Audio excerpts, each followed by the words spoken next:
Hello, my beautiful people. So this rune is the Eihwaz rune, and even though tarot is nothing like Elder Futhark, if you were going to have a death stone in the Elder Futhark, it would be Eihwaz. It means yew tree, transformation, resilience, strength, and connection to life and death. So Eihwaz is about significant transformation. So just like in tarot, and I'm not an expert in tarot. I don't read it, but I know that the death card doesn't always, and most often, does not mean physical death. It means just the death of a path. And Eihwaz means the same thing. It's the death of a path. Something is really going to shift and change. But whatever it is, it's going to lead to a rebirth of something new. So, maybe you're in a relationship and it's just not going anywhere, and you're going to have to sever ties and move on to something else. It could be something like that, or a job, or a habit, or something like that.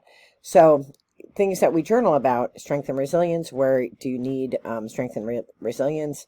And life and death, hidden depths and wisdom, protection and support, destiny and fate, shadow work, facing your fears, and then transformation through sacrifice. And we always think about sacrifice as being something like dramatic, like you're jumping in front of a bus for somebody.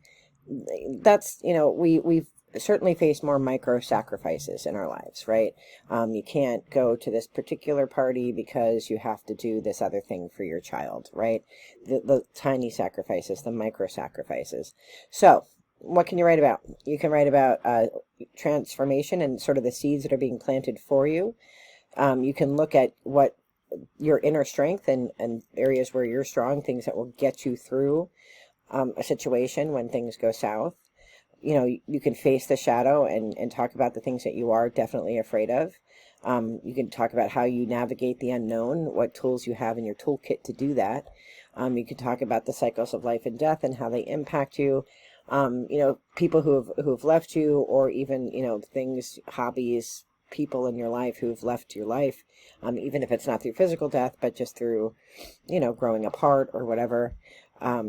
Focusing on that, the wisdom that's within you and sort of claiming ownership of that wisdom.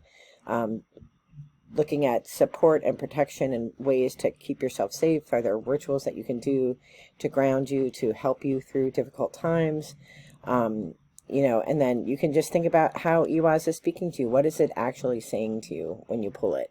And then you can look at, if you're more of a creative person and you want to write a poem or design a sigil or something like that, that helps you through times of transformation, this is a good thing that you can do in your journal. And you can also create a ritual that's meaningful to you, to help you through times of significant change.